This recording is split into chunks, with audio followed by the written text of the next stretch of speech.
Սիրելի ընկերներ, մերձավոր Արևելքում արդեն 20 օրից ավել շարունակվում է ինտենսիվ պատերազմը Միացյալ Նահանգների Իսրայել տանդեմի եւ Իրանի Իսլամական Հանրապետության միջև կողմերը փոխանակվում են մահացու հարվածներով, թիրախավորելով ոչ միայն ենթակառուցվածքները, քաղաքացիական օբյեկտները, այլև նաեւ ատոմակայանները։ Այս եւ այլ հարցերի շուրջ այսօր զրուցում եմ Ստենֆորդի համալսարանի քաղաքագիտության դոկտոր Արթուր Խաչիկյանի հետ։ Ողջույն, պարոն Խաչիկյան։ Բարև ձեզ, շնորհակալ եմ հրավերի համար։ Շնորհակալ եմ հարցազրույցի հնարավորության համար, պարոն Խաչիկյան, տեսնում ենք, որ ամերիկյան կողմը թիրախավորեց Նաթանզայի ատոմակայանը, որը տեղակայված է Իրանի Իսլամական Հանրապետությունում, դրանի պատասխան իրանական կողմը թիրախավորեց Իսրայելում Դիմոնա քաղաքը, որտեղ գտնվում են Իսրայելի ատոմային էներգետիկայի ողջ պաշարները։ Փաստացի պատերազմը այլևս նոր երանգներ է ստանում եւ սա ինչ փուլ է պատերազմի։ Շատ եւ շատ բան կա ասելու, շատ վտանգավոր նորություններ են գալիս Միջին Արևելքից, հետո ինձ կհիշացնեք այս վերջնագիրի մասին էլ խոսանք, որը Տրամպը ներկայացրեց, բայց հետո հետ քաշվեց։ Ինչ վերաբերվում այս միջուկային հարվածներին, սա իսկապես աննախադեպ բան է, անգամ տեսական առումով միջազգային հարաբերություններում այսպիսի բան մենք չենք տեսել, որ կիսամիջուկային էսկալացիա գնա, այսինքն մի երկիրը ակնարկ անի, որ ես կարող եմ հարվածել քո ռեակտորին եւ 250 մետր հեռավորության վրա ռեակտորից Բուշերում, ոչ միայն Նաթանզում, այլ նաեւ Բուշերում հարված հասցնի։ Եվ մյուս երկիրը պատասխանի նրանով, որ Դիմանա քաղաքում, չգիտեմ քանի 100 մետր, ասում են 1 կիլոմետր հեռավորության վրա հարված հասցնի, հասկացնելով, որ ես էլ կարող եմ այս քայլի գնալ։ Այսինքն սա կիսամիջուկային էսկալացիա է։ Հարցը այն է, որ Իսրայելը իսկապես ունի 200-ից մինչև 300 ասում են միջուկային գլխիկ։ Իսկ Իրանը,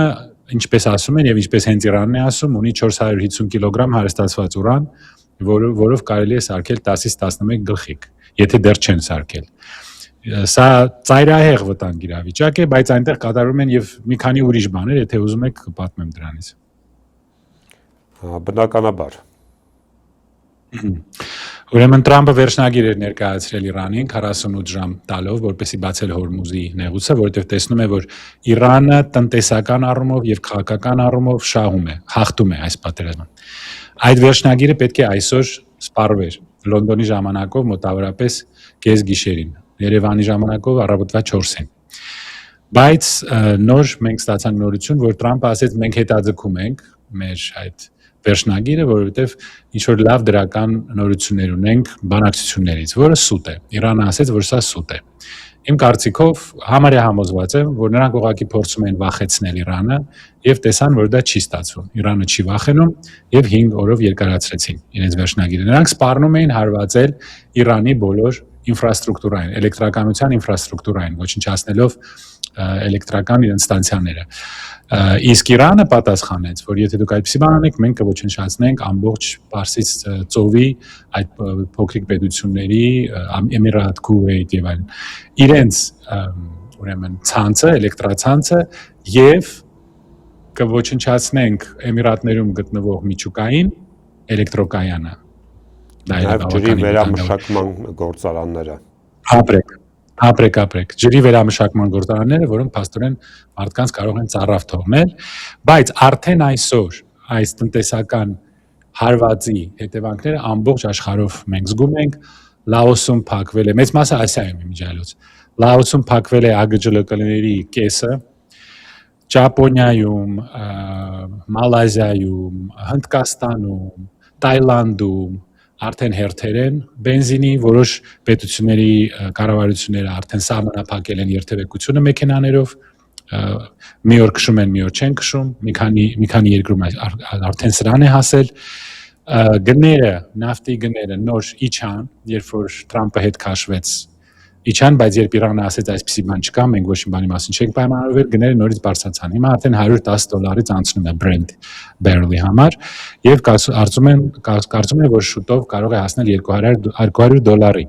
Բարձրանում է նաեւ նավթի, գազի գինը, բարձրանում է պարարտանյութի գինը, իսկ պարարտանյութի գինը, որ բարձրանում է, սնունդի գինն է բարձրանում, եւ այս դիզելի եւ բենզինի գնի պատճառով ամբողջ աշխարհում բոլոր գները սկսելու են աճել, որոշ երկրներում տարածվելու է սով, Սա ոչ թե ես եմ ասում, էլի կասեմ վախեցնում եմ։ Սա ասում եմ ՄԱԿ-ի ներկայացուցիչը։ Անունն էլ ունեմ, կարամ կարդամ, եթե ուզում եք։ ՄԱԿ-ի ներկայացուցիչներից մեկը ասել է, մենք երբևիցե այսպիսի վտանգավոր իրավիճակում չենք եղել 1945 թվականից հետո, եւ մենք կարող ենք տեսնել միլիոնավոր փախստականներ։ Արդեն Իրանում 3.2 միլիոն փախստական կա, 3 միլիոնից գերազանցել է։ Լիբանանում 1 միլիոն փախստական, իսկ եթե սա շարունակվի եւ աշխարհում լինի տնտեսական ճգնաժամ, ինչպես օրինակ 1929 թվականի ճգնաժամը, մեծ դեպրեսիան Միացյալ Նահանգներում, որը տնտեսագետները ասում են հնարավոր է։ Դա նշանակում է, որ մենք կտեսնենք միլիոնավոր փախստականներ եւ տոտալ ճգնաժամ ամբողջ աշխարհում։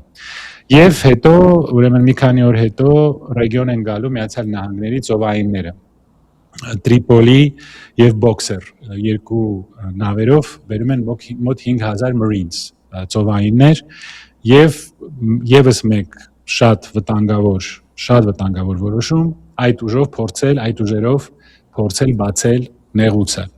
եւ գրավել Խարկ այդ կղզին, որտեղ գտնվում են Իրանի հիմնական տերմինալները։ Դա նշանակում է, որ մենք ել ավելի բարձրանում ենք այդ էսկալացիայի աստիճաններով, սա գնում է դեպի շատ վատ ուղղություն, սպանվելու են ամերիկացի զինվորները, երևի Իրանում էլ զոհերը կաճեն դրանից հետո եւ ամերիկացիները իրենց դնելու են շատ խոցելի վիճակում, այսինքն նրանք եթե այդ կղզին գրավեն եւ այսինքն ինչ որ տարածք գրավեն Հորմուզի ափին, նրանց հեշտությամբ դրոններով եւ հրթիռներով հարվածելու են իրանցիները։ Սա ամերիկան տանելու է դեպի նոր Իրաք, նոր Աֆղանիստան, զոհվելու են ամերիկացի տղաները եւ տղամարդիկ եւ կանայք, զոհվելու են իրանցիները։ Սա սարսափելի էսկալացիա է,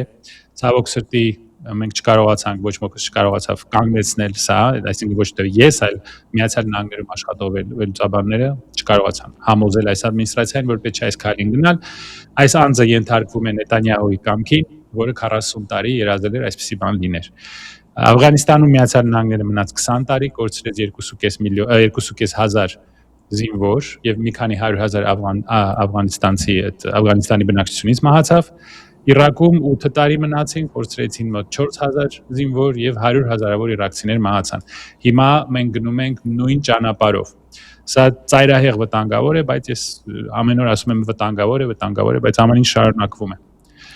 Իսկ ճգնաժամը, տնտեսական ճգնաժամը մեզ էլ է խփելու շատ ուժեղ, հիմա կբարձրանան, անմիջապես կներեք, կբարձրանան ավիատոմսերը, միանգամից գինը կբարձրանա,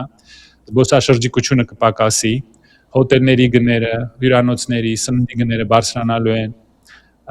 այս սա միանգամից անդրադառնալու է մեր վրա։ Պարոն Խաչիկյան, տեսեք, դուք նշեցիք, որ տարբեր տվյալներով միլիոնավոր փախստականներ են լինելու, ես նաև նշեմ, որ կա միջազգային վերլուծական կենտրոնների տվյալ, որի համաձայն այս հակամարտության արդյունքում կարող է շուրջ 40 միլիոն մարդ ուղղակի մնալ սոված։ Այսինքն երկիր մոլորակում սովյալ մարդկանց թիվը կարող է աճել 40 միլիոնով։ Այո, այդպես էլ կա, այդպիսի կանխատեսումներ կան։ Միջազգային էներգիայի գործակալությունը հայտնել է, որ մենք կունենանք մի վառելիքի ճգնաժամ, որը կգերազանցի 1970 թվականի վառելիքային ճգնաժամը։ ՄԱԿ-ի ասեցի մի քանի ներկայացուցիչ ասել են, որ մենք կարող ենք տեսնել տասնյակ միլիոնավոր փախստականներ։ Իրանից այդ փախստականները ուր են գնալու, մենք չգիտենք։ Մի մասը, շատ փոքրիկ մասը եկել է Հայաստան, բայց նրանց թիվը կարող է աճել։ Եվ Իրանի կողմից շատ լուրջ մեկ անգամ եւս այսօր զգուշացում արվեց պրոֆեսոր Մարանդի միջոցով, որը երևի արտահայտում է պաշտոնական դիրքը Իրանի, որի համար ի դեպ իր գլխին փող են դրել արդեն 1 միլիոն, հետաքրքիր է շատ։ Նա ասեց, որ Ադրբեջանը պետք է շատ զգուշ լինի, սա արդեն 4-րդ թե 5-րդ զգուշացումն է, որովհետև մենք գիտենք, որ նրանք օգնում են Իսրայելին, իրենց հանցակից է համարում այս պատերազմում, այսինքն եթե այս պատերազմը տարածվի նաև Ադրբեջանի վրա, սա տոտալ կատաստրոֆա է մեզ համար, դա կարող է կոնտեքստ ստեղծել Թուրքիայի համար, որպեսզի Թուրքիան հայտարարի, որ ստիպված է օգնության գալ, Ադրբեջանի օգնության գալ մեր տարածքով, Սյունիքի տարածքով։ Եվ այս խմբի մեծ ուրախությամբ ուրախություն կլինի, եթե վերջապես այդ Զանգեզուրի միջանցքը բացվի արդեն մի քանի տեղով Սյունիքում եւ նրանք ասեն ինչ լավ բան արեցինք, տեսակ Սյունիքն էլ հանձնեցինք, Մեղրին էլ հանձնեցինք, տեսեք ինչ տղեկ ենք մենք։ Եվ ասում են, որ մինչեւ հիմա բարձենում են, որ իրանց վրա չեն հարձակվել, այսինքն երբ որ Իրանը հարվածում է Պարսից ծոցի երկրներին, սրանք բարձենում են, որ իրանց չեն հարվածել, երբ որ Իսրայելը հարձակում է Իրանի վրա, նրանք ասում են, տեսեք ինչ տղեկ ենք, մեր վրա չեն հարձակվել։ Երբ որ Տրամպը Մադուրոին հանեց Վենեսուելայից, երևի նրանք պետք է բարձրանային, որ իրանց չեն առևանգել, եւ եթե Գրենլանդիան ուզում էր վերցնել Դանիայից, դա էլ էր երևի իրանց շնորհքը, որ Հայաստանն էլ իր հետ չվերցրեց, ձեռի հետ չվերցրեց։ Սա մուլտիպլիկացիոն կինոնկար է, ես փորձում եմ չլսել այդ մարդկանց, որ ես չխելագարվեմ։ Բազմաթիվ արևմտյան վերլուծաբանների տեսակետների համաձայն մարտական գործողությունները կարող են շարունակվել ավելի ընդլայնված աշխարհագրությամբ, ընդգրկելով նաև Հայաստանի տարածքը, անկախ այն բանից Հայաստանը կոնֆլիկտի մաս կազմում է թե ոչ։ Սա ըստ ձեզ ինչպիսի սցենարի պարագայում է հնարավոր, որ մենք անկախ մեր կամքից դառնանք մարտադաշտ։ Հիմա կասեն խոչապատարածում, այդ գործտվողների միության նախագահը էլի կվազի գործ կտա, ինչ ասեմ։ Նայեք, Իրաքում արդեն Իրաքից դուրս են հանվում Եվրոպայի զորքերը եւ շուտով ամերիկացիները երևի դուրս կգան Իրաքից, այսինքն պատերազմը տարածվել է արդեն Իրաք, Լիվանում, այս պատերազմը շարունակվում է, Լիտանի գետի վրայով կամուրջները ոչնչացրել է Իսրայելը, հարավային Լիբանանը պահում է իր վերահսկողության տակ, հութիներն են խառնվելու, ասել են, որ մենք էլ կփակենք,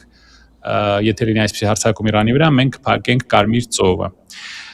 Եթե Աստված չտա, հաջողվի Իսրայելին ի վերջո սադրել Ադրբեջանը եւ օգտագործել Ադրբեջանը այս պատերազմի մեջ եւ ինչ որ բախումներ լինեն սահմանի վրա, ես կարծում եմ, որ ոչ, քանի որ մեր հարևան երկրի ղեկավարը լուրջ մարդ է, նա իրան խելացի է պահում, զգուշ է պահում, չեմ կարծում, ես կոմպլիմենտներ չեմ անում, սա փաստ է, տեսեք նա ոնց է իրան պահում ու սա ոնց է իրան պահում։ Չեմ կարծում, որ նա ներքաշվի դրա մեջ, բայց եթե այդպիսի բան լինի եւ սա տարածվի Աստված չտա Ադրբեջանի տարածքի վրա, ասում եմ, Թուրքիան որոշ պարտավորություններ ունի, երևի ռազմական օգնություն կմատակարարի Ադրբեջանին, կփորձի հետ մղել, եթե այդպիսի բան լինի, չեմ կարծում, որ հավանական է, բայց իհարկե ձեռի հետ Սյունիքի հարցը շատ շուտ կլուծեն, որովհետեւ Սյունիքն է խանգարում իրանց, որ նրանք անխոչնդոտ ձևով ռազմական բեռեր տեղափոխեն երկու երկրների միջև։ Դե արդեն մեզ համոզել են, որ դա էլ է պետք հանձնել, հենց որ ես չեմ տեսնում որևէ խնդիր։ Մեղրին հանձնեց 74%-ը հանձնեց, ժողովրդին ասում է չեմ հանձնել, դες բան չկա։ Սա երևի չգիտեմ, սրսկել են մեզ, թե ինչ որ գիպնոզի տակ են պահում։ Մեր աչքերի առաջ զիջեցին Մեղրին, ասեցին չենք զիջել։ Հիմա էլ Սյունիքը կտանք, ասեն չենք տվել։ Ինչ ասեմ։ Նեղուցի բացման ասպեկտում Դոնալդ Թրամփը ակնկալում էր ՆԱՏՕ-ի դաշնակիցների օգնությունը, սակայն դա տեղի չունեցավ եւ Թրամփը նրանց անվանեց վախկոտներ։ Արդյոք այլևս պարոն Խաչիկյան, ըստ ձեզ հավաքական արևմուտք ասվածը գոյություն չունի։ Նախ ասեմ, չգիտեմ, արդեն նշել եմ թե չէ, փաստորեն Թրամփը արդեն պարտվեց։ Այս սպառնալիքը 48 ժամվա դա իր բլեֆն էր, նա ուզում էր վախեցնել իրանցիներին։ Դա չստացվեց։ Ես ասել եմ, եթե Իրանում այս խումբը իշխեր, ամեն ինչ կհանձնեին, կասեին Իրանը, Իսրայելը եւ վերջ, հարցերը կլուծեն, բայց այդպիսի բան չկա։ Նա պարտվեց փաստորեն։ Հիմա, այո, նա պահանջեց, որ ՆԱՏՕ-ն իրեն օգնի, ՆԱՏՕ-ի երկրները ասցին, սա մեր պատերազմը չէ։ Նրանք ուղղակի ուզում են Հորմուզը բացել, որ իրանց նավթի գինը իջնի։ Նրանք չեն ուզում այս պատերազմի մեջ մտնել։ Հետևություն Դաշնակիցները միշտ չէ, որ օգնում են իրենց դաշնակիցներին։ Դա նորմալ է։ Ես 5 տարի դա փորձում էի բացատրել։ Երբ որ մենք այսքան դժգոհում ենք Ռուսաստանից, որոշ հիմքեր ունենք եւ նրանք էլ դա հասկացան ի վերջո, իրենց պրոթուրքական լոբիին հասավ, որ պետք չէր հանձնել Ղարաբաղը, անգամ եթե մեր սեփական կառավարությունը դավաճանեց ղարաբաղցիներին։ Հիմա, այո, դաշնակիցները երբեմն չեն օգնում իրենց դաշնակիցներին։ Մենք պատմական տասնյակ օրինակներ ենք բերել ձեր մոտ, Չեխոսլովակիայից մինչև Լեհաստան, մինչև Ուկրաինա, մինչև հիմա Պարսից ծոց։ Սա ինչ է նշանակում, որ այն մարդիկ, ովքեր մեզ համոզում էին, որ մեզ կպաշտպանի արևմուտքը, փաստորեն նրանք, ինչ ասեմ, քանդերբազություն էին անում։ Այն երկրները, որոնք պաշտոնապես համարվում են Միացյալ Նահանգների դաշնակիցները, անգամ Անգլիան, որը ունի Միացյալ Նահանգների հետ հատուկ հարաբերություն, special relationship, նրանք համարվում են ամենասերտ դաշնակիցը Միացյալ Նահանգների։ Նրանք հրաժարվեցին Միացյալ Նահանգներին օգնել։ Այսինքն մեզ ինչպես էին պաշտպանելու այն երկրները, որոնք անգամ մեր հետ դաշինք չունեն, բազա չունեն, պարտավորություն չունեն, երաշխիք մեզ չեն տվել։ Ինչպես են նրանք դա անելու։ Այդ հարցը թողնում եմ մեր եվրոկլոուններին, նրանք հաստատ ինչ որ նոր շոու կկազմակերպեն, էլ ինչ որ հիմարություններ կխոսան։ Իմ ներվերը չի հերիքում դա լսել այլևս։ Եվ հետևաբար, երբ դիտարկում ենք առկա իրավիճակը, մասնավորապես այն, որ Միացյալ Նահանգները չի կարողանում լուծել իր առջև դրված խնդիրը, կարծես թե որոշակի զգուշավորություն է նաև ցուցաբերում, բայց այդ զգուշավորությունը չկա Բենյամին Նեթանյահուի վարչակազմի մոտ, որը հստակորեն պնդում է, որ պատերազմը շարունակելու է մինչև վերջ, մինչև այսպես ասած հաղթական ավարտ։ Կարծես թե որոշակի տարաձայնություններ կան նաև Իսրայելի եւ Միացյալ Նահանգների միջև, որտեղ պատերազմի նպատակները երկուսի համար միգուցե տարբեր են։ Սա զգուշավորություն չէ այդքան, սա ուղղակի սխալ հաշվարկ էր։ Սա սխալ հաշվարկ էր։ Նոր New York Times այսօր գրեց, որ պարզվում է 2 տարի առաջ դեռ այս պլանը ներկայացվել էր Տրամպին, գլխատել Իրանի ղեկավարությունը եւ քաղաքացիական պատերազմ առաջացնել Իրանում, արդեն 2 տարի առաջ սա մշակվել էր։ Սա ուղղակի սխալ հաշվարկ էր։ Եթե դուք հիշում եք 1961 թվականին, դե դուք շատ երիտասարդ եք, չկայք, ես հիշում եմ։ 61 թվականին Bay of Pigs, երբ Միացյալ Նահանգներին էլի այսպիսի տեղեկություն տվեցին, որ նրանք հարձակվեն Կուբայի վրա, Կուբայից փախած այդ դիսիդենտներին կօգնեն, այնտեղ քաղաքացիական պատերազմ կսկսվի Կուբայում եւ Ֆիդել Կաստրոին կձերբակալեն։ Պարզվեց, որ այդպիսի բան չեղավ։ Քաղաքացիական պատերազմ չսկսվեց։ Այդ նույն սխալ հաշվարկը արվեց Իրանում։ Նրանք կարծում են, որ կգլխատեն ղեկավարությունը, միանգամից պատերազմ կսկսվի, հետո տեսան չի ստացվում, քրդերին փորձեցին օգտագործել։ Հիմա տարբերությունն այն է, որ Իսրայելի համար սա իրանց գոյության հարցն է, որովհետև Իրանը ամենամեծ թշնամին էր Իսրայելի Միջին Արևելքում եւ չի ընդունում Իսրայելի գոյության իրավունքը։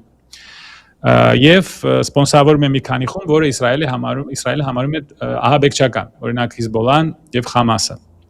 որոնք ուզում են ինձ սպանեն իդեպ, շատ հետաքրքիր էր։ Եվ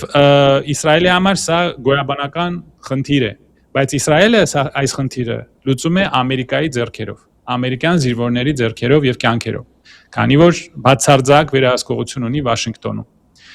Իհարկե Իսրայելի համար ընդունել ցախողում, ընդունել պարտություն, դա մեծ խնդիր է։ Որոշ մարդիկ ենթադրում են, որ անգամ եթե այս անձը Նետանյահուն տեսնի, որ չի հաջողվում հաղթել, նա կարող է անգամ սպառնալ միջուկային հարված հասցնել, նա այդ գլխիկները ունի, մի քանի 100։ Ես կարծում եմ սա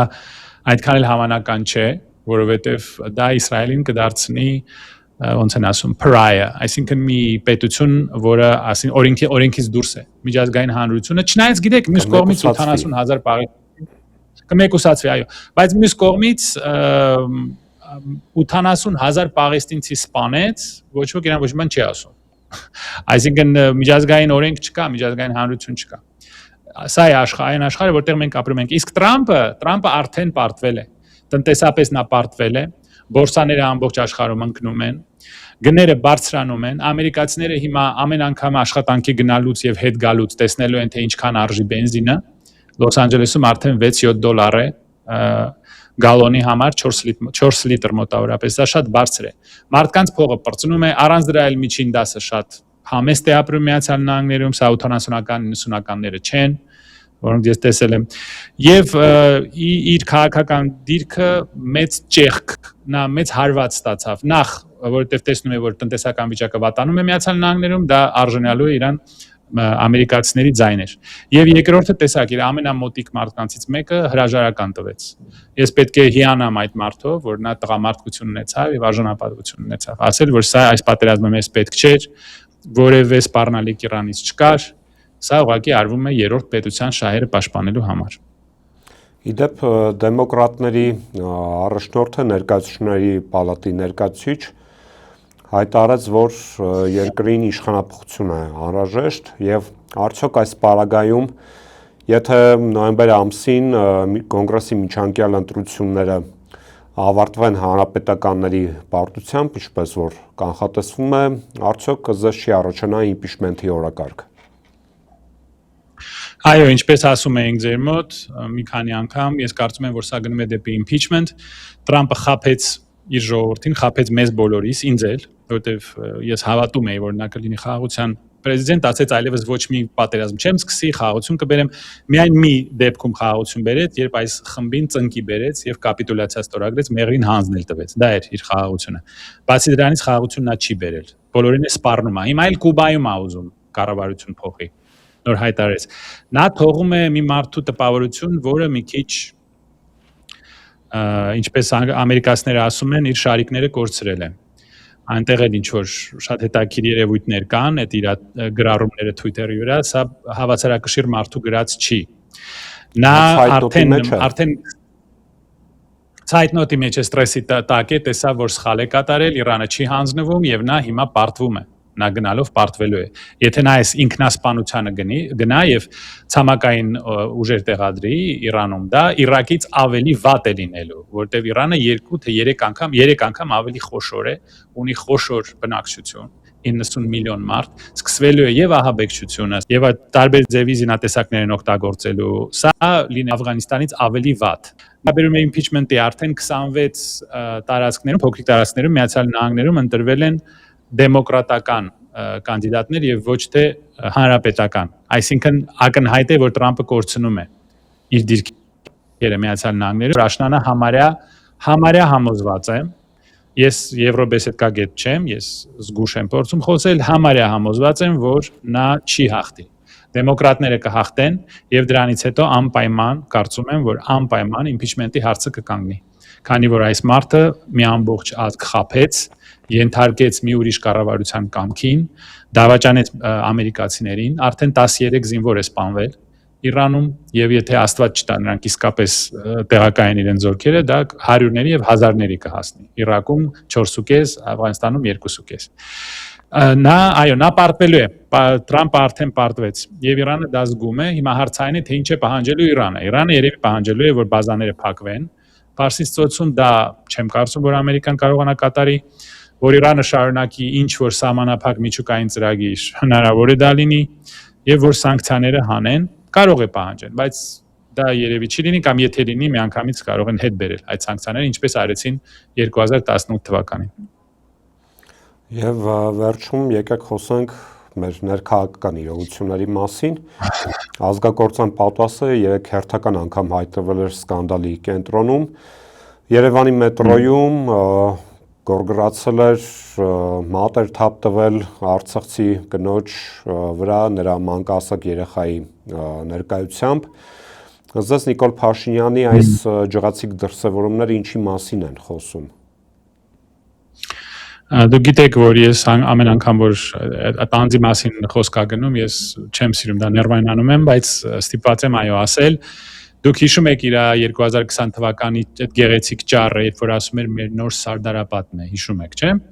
Հիմա փաստորեն այս մարդը, այս կինը եւ իր տղան նոր Սարդարապատից էին գալիս Հայաստան, չէ՞։ Եթե մենք կռվում ենք Սարդարապատի համար, փաստորեն այս կինը եւ իր որդին Սարդարապատից եկած փախստականներ էին։ Ինչպես կարելի էր վիրավորել եւ գորգորալ իր վրա ասել, որ դուք եկել լցվել եք Հայաստան, տեսեք ոնց անա խոսում, փողոցում մարդ, եթե դուք կանգնացնեիք, փողոցում, նա այսպես չէր խոսա, անգամ եթե իր կողմնակիցը լիներ, Ղարաբաղցիներին այսպես չէր վերաբերվի, մեզ տասնյակ տարիներով սովորացնում են, որ մեր թշնամիները Ղարաբաղցիներն են, դա արվում էր Թուրքիայի, Ադրբեջանի եւ Արևմուտքի պահանջով, նրանք ստեղծեցին այդ թշնամու իմիջը, մեր պատկերը, մեր աչքերում, որ մենք բոլոր մեր խնդիրներում մեղադրենք ղարաբաղցիներին։ Դուք գիտեք, որ մենք տեղով հրեշտակ ենք։ Հայաստանցիները ուղղակի ոսկի մարդ են։ Երբեք մենք ոչինչ չենք անում սխալ, կոռուպցիան հետ մենք չենք մեղավոր, ամեն ինչի մեղքը ղարաբաղցիների վրա դրեցին։ Թշնամի ստեղծեցին, պարակտեցին մեզ եւ կորցրեցին Ղարաբաղը, տեսեք հիմա ինչ վիճակում ենք։ Հաջորդը Սյունիքն է։ Նույն ձևով հիմա նոր թշնամի են գտել, հիմա սփյուռքահայերի վրա են հարձակվում։ Սփյուռքահայերին մեղադրում են, որ նրանք ուզում են գալ իրենց ձայները տալ Հայաստանում, նրանք քաղաքացի են, բայերք իրավունք ունեն։ Եվ հիմա